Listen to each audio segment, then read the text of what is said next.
এক সাহাবীকে জিজ্ঞেস করছে, আপনি বলেন তো নবী কেমন? উনি বলছে কাসিমুল ওয়াজহ। এক শব্দ কইছে, মানে হলো তিনি ছিলেন এমন যার প্রতিটা অঙ্গ, চোখ, নাক, কান, হাত, আঙ্গুল, ঠোঁট, প্রতিটা অঙ্গ যদি আলাদা আলাদা দেখি তাইলে সবচেয়ে সুন্দর, সারা অঙ্গ যদি একসাথে দেখি তাইলেও সবচেয়ে সুন্দর। তিনি এমন। আরেকজনকে বলছে আমনে কোন, আরেক সাহাবী আমনে কোন তো নবী কেমন?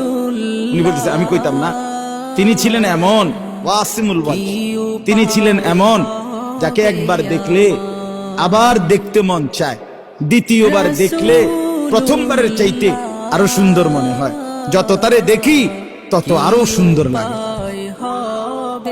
তিনি রাসূলুল্লাহ সাল্লাল্লাহু আলাইহি ওয়াসাল্লাম। আহা মুসলমান, কাকে ছেড়ে দিলাম, কার সুন্নাত ছেড়ে দিলাম?